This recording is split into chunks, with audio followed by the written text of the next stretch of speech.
قل هذه سبيلي أدعو إلى الله على بصيرة أنا ومن اتبعني وسبحان الله وما أنا من المشركين.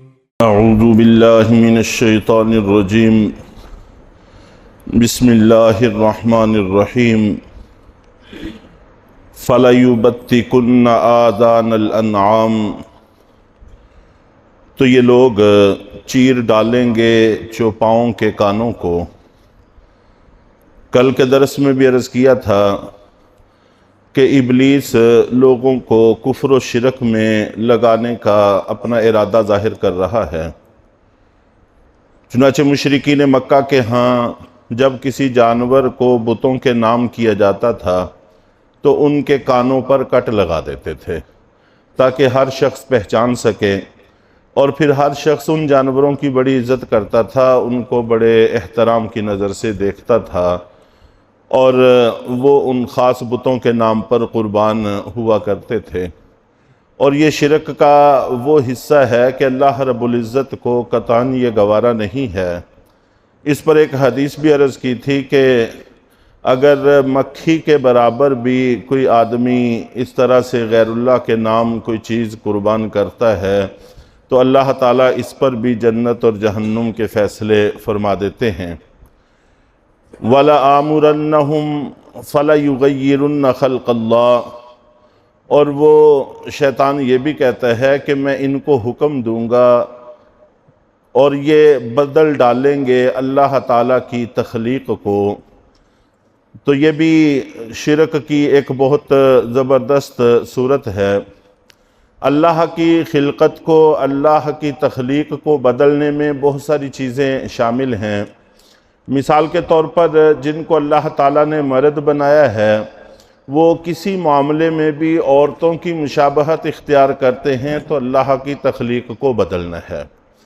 اور اسی طرح جن کو اللہ نے عورتیں بنایا ہے وہ کسی بھی معاملے میں مردوں کی مشابہت اختیار کرتی ہیں تو یہ بھی اللہ کی تخلیق کو بدلنا ہے.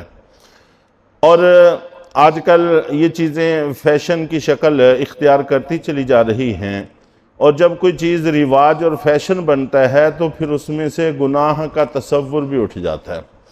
اور اللہ رب العزت نے عورتوں کے لیے سر کے بالوں کو زینت قرار دیا ہے اور مردوں کے لیے داڑھی کو زینت قرار دیا ہے. چنانچہ اس میں تغیر پیدا کرنا یہ بھی اللہ کی تخلیق کو بدلنا ہے. اور اسی طرح زینت مردوں کے لیے بھی ایک خاص حد میں جائز ہے، عورتوں کے لیے بھی ایک خاص حد میں جائز ہے، لیکن اس حد سے بڑھ کر غیر فطری زینت اپنانے کی کوشش کرنا یہ بھی اللہ کی تخلیق میں تبدیلی ہے. جیسے کہ مثال کے طور پر ابرو، آنکھوں کے اوپر جو بال ہوتے ہیں ان کو باریک کرنے کے لیے بالوں کو اکھاڑنا اس کی گنجائش نہیں ہے. جو کوئی ایسا کرتا ہے، یہ خاص طور پر خواتین کرتی ہیں، تو اللہ کی لعنت آئی ہے. اسی طرح دانتوں میں خوبصورتی کی غرض سے فاصلہ کروایا جاتا ہے تو اس پر بھی اللہ کی لعنت ہے. یہ بھی اللہ کی تخلیق میں تبدیلی ہے. تو بہت سارے معاملات ہیں تو اس میں اللہ تعالیٰ نے ہمیں روکا ہے. اگر ہم کریں گے تو یہ شیطان کے حکم سے ہوگا اور ہماری دنیا اور آخرت کی بربادی کا سبب بنے گا. اسی طرح جسم کے اوپر نقش و نگار بنوائے جاتے ہیں جو سرمے سے یا اس قسم کی چیزوں سے بھرے جاتے ہیں، تو اس کی بھی اجازت نہیں ہے. غیر مسلموں میں تو اس کا بہت رواج ہے اور مسلمانوں میں بھی دیکھا دیکھی بہت ساری چیزیں شامل ہو جاتی ہیں. اس سے گریز کرنا چاہیے. تو بہرحال اللہ کی تخلیق کو بدلنا، اور آج کل خاص طور پر اس جذبے کو تو بہت زیادہ پانی دیا جا رہا ہے کہ واقع میں باقاعدہ طور پر مرد اپنی جنس بدلوا لے یا عورت اپنی جنس بدلوا لے. تو اس طرح کی چیزوں سے بھی ہمیشہ بچنا ضروری ہے. وَمَن يَتَّخِذِ الشَّيْطَانَ وَلِيًّا مِّن دُونِ اللَّهِ فَقَدْ خَسِرَ خُسْرَانًا مُبِينًا. اور جس نے بھی شیطان کو دوست بنایا اللہ کو چھوڑ کر، سو تحقیق اس نے واضح نقصان اٹھا لیا. بہت بڑے خسارے میں وہ انسان پڑ گیا۔ شیطان دشمن ہے، اس کو دشمن سمجھنا چاہیے، اور اگر اس کو دشمن نہیں سمجھیں گے، دوست بنا لیں گے، تو سوائے نقصان کے کچھ بھی حاصل نہیں ہوگا۔ ہمارے نبی پاک صلی اللہ علیہ وسلم کا ایک خاص موقع پر فرمان ہے۔ آپ نبی پاک صلی اللہ علیہ وسلم مسجد نبوی میں اعتکاف فرما تھے، تو عشاء کی نماز کے بعد سیدہ صفیہ رضی اللہ تعالیٰ عنہ جو آپ کی ازواج مطہرات میں سے ہیں، آپ کو ملنے کے لیے تشریف لائیں۔ چنانچہ نبی پاک صلی اللہ علیہ وسلم کی خدمت اقدس میں بیٹھیں، کچھ دیر گفتگو ہوئی، اور جب وہ واپس جانے لگیں تو اللہ کے نبی صلی اللہ علیہ وسلم مسجد کے دروازے تک ان کو رخصت کرنے کے لیے تشریف لائے۔ تو ابھی دروازے میں پہنچے تھے تو سامنے سے دو شخص گزر رہے تھے۔ اللہ کے نبی صلی اللہ علیہ وسلم کو اور آپ کی اہلیہ محترمہ کو دیکھ کر وہ جلدی سے چلنے لگے، تو آپ نبی پاک صلی اللہ علیہ وسلم نے ان کو آواز دی کہ تم کون ہو؟ انہوں نے اپنے نام بتائے، تو وہ آپ نبی پاک صلی اللہ علیہ وسلم کے صحابہ میں سے تھے۔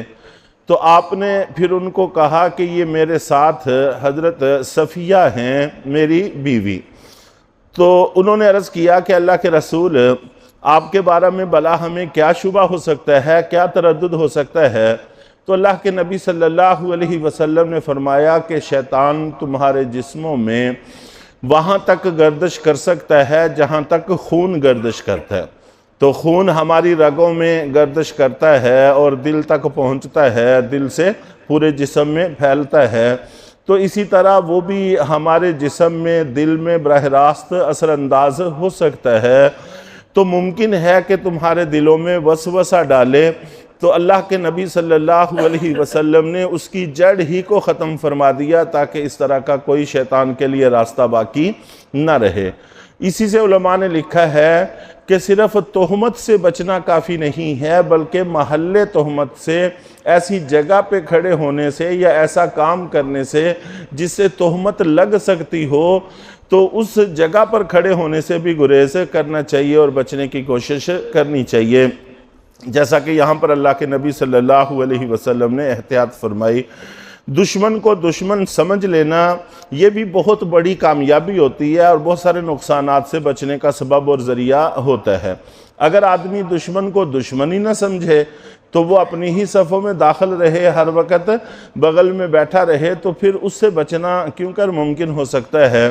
اور خاص طور پر شیطان کہ وہ اور اس کی ساری اولاد ہمیں دیکھ سکتی ہے، ہم ان کو دیکھنے پر بھی قادر نہیں ہے، تو نہ نظر آنے والے دشمن کو آدمی دیکھ بھی نہیں سکتا اور اس کو دشمن بھی نہ سمجھے، تو ایسے میں نقصان سے بھلا کیسے بچا جا سکتا ہے؟ اس لیے دشمن کو دشمن سمجھنے کا قرآن پاک نے بھی حکم دیا ہے، اور اللہ کے نبی صلی اللہ علیہ وسلم نے بھی ہمیں حکم دیا ہے کہ ہم اس دشمن کو دشمن سمجھیں، نہیں سمجھیں گے تو بہت بڑے نقصان میں پڑ جائیں گے۔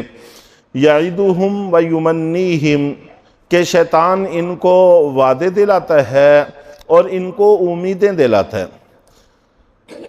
وما یعدہم الشیطان الا غرورا، اور شیطان کے سارے وعدے صرف دھوکہ ہوتے ہیں، دھوکے سے زیادہ کچھ بھی نہیں ہیں۔ اولئک مأواہم جہنم، یہی وہ لوگ ہیں کہ جن کا ٹھکانہ جہنم ہے۔ ولا یجدون عنہا محیصا، اور وہ اس سے نکلنے کے خلاصی کی کوئی شکل بھی نہیں پائیں گے، ہمیشہ جہنم کے اندر رہیں گے۔ تو جو بھی بندہ کفر کی حالت میں دنیا سے چلا گیا، شرک کی حالت میں چلا گیا، خاص طور پر یہاں پر شرک ہی کی بات ہو رہی تھی، تو وہ ہمیشہ کے لیے جہنم کا ایندھن رہے گا، وہاں سے نکلنے کی کوئی سبیل نہیں ہوگی۔